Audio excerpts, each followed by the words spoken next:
आज के इस वीडियो के अंदर हम बात करेंगे मुख्यमंत्री लाडली बहना योजना 2023 के जो नया प्रपत्र जारी हुआ है, जो कि नया एक फॉर्म जारी हुआ है।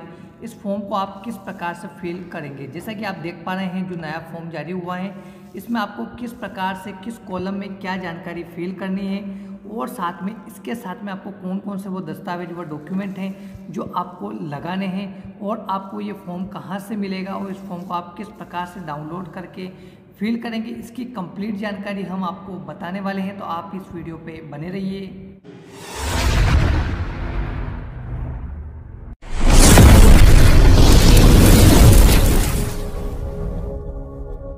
जैसा कि आप स्क्रीन पर देख पा रहे हैं, मुख्यमंत्री लाडली बहना योजना 2023 आवेदन हेतु आवश्यक जानकारी का प्रपत्र, जो ये फॉर्म आप देख पा रहे हैं। अगर आप भी इस फॉर्म को डाउनलोड करना चाहते हैं तो आपको इस वीडियो के डिस्क्रिप्शन में आपको एक लिंक मिलेगा गूगल ड्राइव का, वहाँ से आप इस फॉर्म को बड़ी आसानी से डाउनलोड कर सकते हैं। डाउनलोड करने के बाद आपको इस फॉर्म में किस प्रकार से जानकारी भरनी है तो आप देख सकते हैं। यहाँ पे हम आपको लाइव जानकारी भर के बताने वाले हैं। तो सबसे पहले आपको यहाँ पे जानकारी भरने के लिए आप देखेंगे फर्स्ट में ही आवेदक की समग्र आईडी, यानी कि यहाँ पे आपको आवेदक की जो समग्र आईडी है वो 9 अंकों की समग्र आईडी यहाँ पे आपको फिल कर देनी है।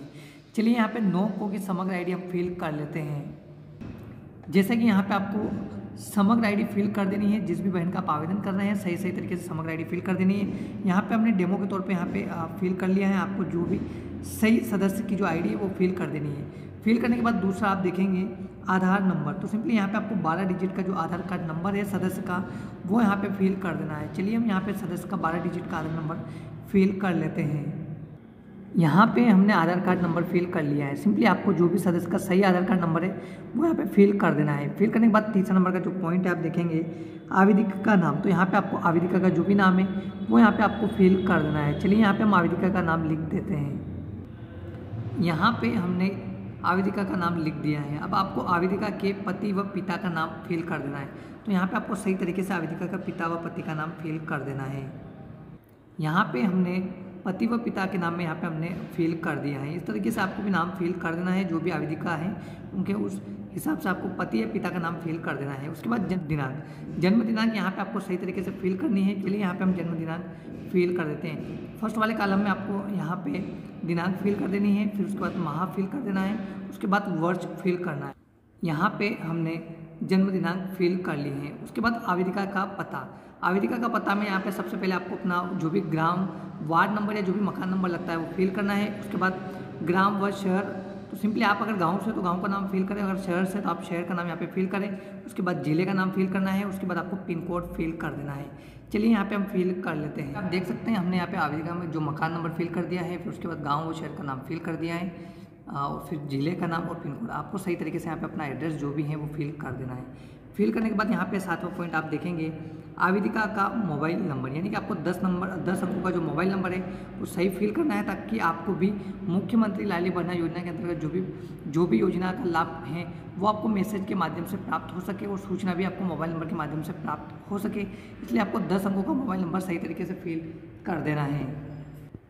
मोबाइल नंबर यहाँ पे आप फिल कर लेंगे। उसके बाद देखेंगे वर्ग लगाएं, तो आपको यहाँ पे वर्ग पे टिक करना है कि आप सामान्य से हैं, ओबीसी से, एससी से, एसटी से, आपको यहाँ पे अपना वर्ग चूज करना है। हम यहाँ पे सामान्य से हैं तो हम सामान्य पे टिक कर देते हैं। उसके बाद आप देखेंगे कि 8वां पॉइंट, क्या शासन विधवा निःशक्त इत्यादि की पेंशन प्राप्त कर रहे हैं। अगर आप 23 से 60 वर्ष की उम्र के अंदर है और आपको कोई भी पेंशन प्राप्त हो रही है, अगर विधवा पेंशन प्राप्त हो रही है या और भी कोई शासन की योजना की पेंशन प्राप्त हो रही है, आपको 600 रुपये मिल रहे हैं, तो आपको मुख्यमंत्री लाडली बहना योजना के अंतर्गत 400 रुपये मिलाकर 1000 रुपये की जो किस्त हैं वो आपको प्राप्त होने वाली है। अगर आपको किस्त मिल रही है तो आप यहाँ पे हाँ पर पेंशन प्राप्त मिल रही है तो आपको हाँ पे टिक कर देना है। अगर नहीं मिल रही तो आप नहीं पे क्लिक करेंगे। हमें कोई भी पेंशन प्राप्त नहीं हो रही है तो हम यहाँ पे नहीं पे टिक लगा देते हैं। टिक लगाने के बाद यहाँ पे 10वां पॉइंट देखेंगे विवाह की स्थिति पर लगाएं। अगर आप विवाहित हैं तो आप विवाहित पे टिक करें, तलाकशुदा पे तो तलाकशुदा पे टिक करें, विधवा है तो विधवा पे टिक करें, और परिपक्वता है तो आप उस पर टिक करें। हम शादीशुदा हैं यहाँ पे हम टिक कर देते हैं।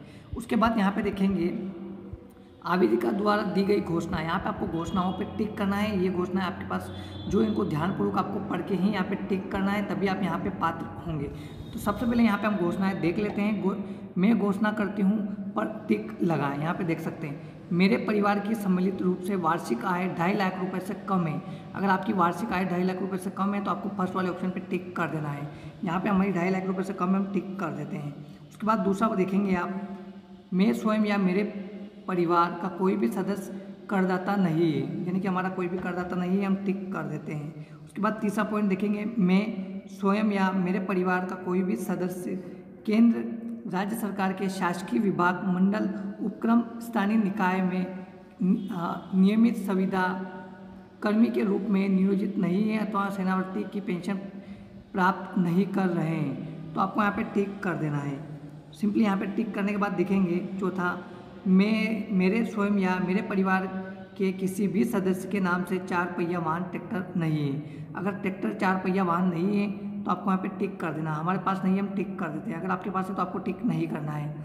हमारे पास नहीं है, हमने टिक कर दिया है। उसके बाद देखेंगे, मेरे परिवार के पास सम्मिलित रूप से 5 एकड़ से अधिक भूमि नहीं है। अगर आपके परिवार में किसी भी सदस्य के नाम से 5 एकड़ से अधिक भूमि नहीं है तो आपको यहाँ पे टिक कर देना है। हमारे पास नहीं है 5 एकड़ से अधिक भूमि, हमने टिक कर दिया है। अगर आपके पास 5 एकड़ से अधिक भूमि है तो आपको टिक नहीं करना है।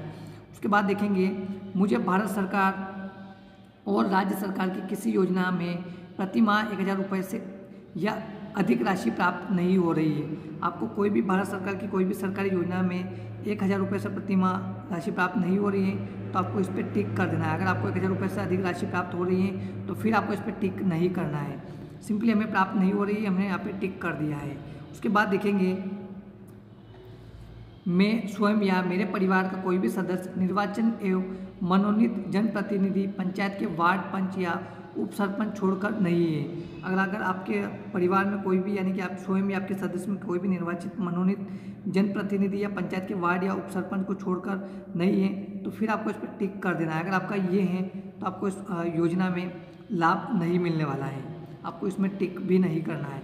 सिंपली हमारा कोई भी नहीं है तो हमने यहाँ पे टिक कर दिया है। उसके बाद देखेंगे, मैं स्वयं या मेरे परिवार में कोई भी सदस्य भारत सरकार, राज्य सरकार द्वारा चयनित मनोनीत बोर्ड, निगम, मंडल, उपक्रम में अध्यक्ष, संचालक सदस्य नहीं है।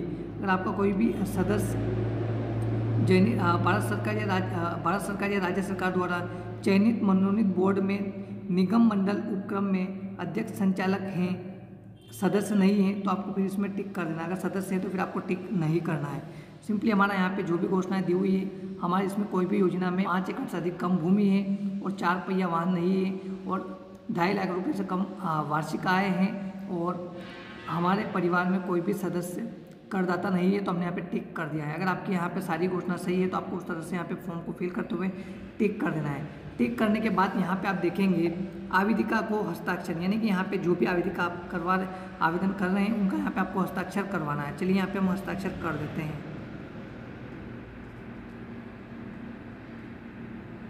तो आपको इस तरह से यहाँ पे जिनका भी आवेदन करवा रहे हैं उनका हस्ताक्षर कर देना है। उसके बाद नीचे आप देखेंगे, मुख्यमंत्री लाडली बहना योजना 2023 आवेदन की पत्र पावती। यह पावती आपको मिलने वाली है। जो भी आवेदन कर रहे हैं, आवेदन करने के बाद ये पावती, आपका रजिस्ट्रेशन फॉर्म सबमिट हो जाएगा। उसके बाद यहाँ पे आपको इस फॉर्म को आपको दिया जाएगा। तो इसमें आप देखेंगे, मुख्यमंत्री लाडली बहना योजना 2023 अंतर्गत आपका आवेदन ऑनलाइन सफलतापूर्वक दर्ज कर लिया गया है। पहला आप देखेंगे, आवेदक ऑनलाइन पंजीयन क्रमांक, यानी आपको यहाँ पे अपना पंजीयन क्रमांक लिखा हुआ मिलेगा और आवेदन की दिनांक आपको यहाँ पे लिखी हुई मिलेगी।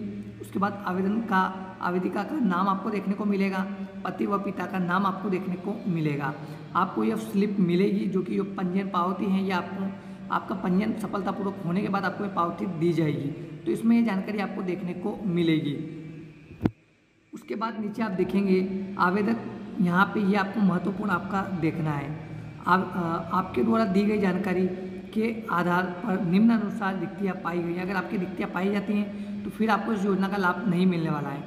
आपका आधार बैंक अकाउंट से लिंक है, अगर आपका हाँ पे टिक होता है तो फिर आपको इसमें लाभ मिलने वाला है। अगर आपका नहीं पे है तो फिर आपको लाभ नहीं मिलने वाला है। दूसरा यहाँ पे देखेंगे, आपका बैंक अकाउंट डीबीटी अनेबल है। अगर आपका डीबीटी अनेबल है तो आपको यहाँ पे हाँ पे टिक अगर मिलता है तो फिर आप इस योजना में पात्र होंगे।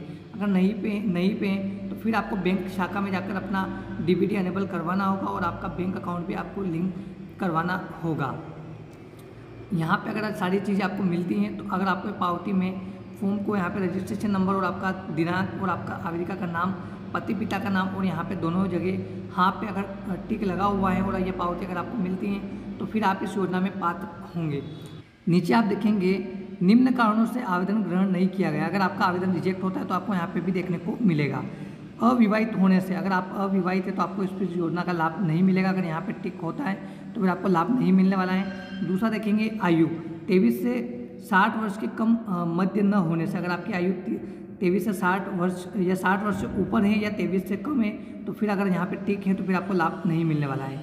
तीसरा समग्र में आधार ई-केवाईसी न होने से ई-केवाईसी पूर्ण कराए एवं पुनः आवेदन करें। अगर आपका ई-केवाईसी नहीं है तो फिर आपको पुनः आवेदन करना होगा। अगर यहाँ पे टिक है तो फिर आपको पुनः आवेदन करना होगा। आपको इस योजना में फिर लाभ नहीं मिलने वाला है। और यहाँ पे जारीकर्ता जो भी जारी करेगा उनके यहाँ पे सील व सिग्नेचर आपको देखने को मिलेंगे।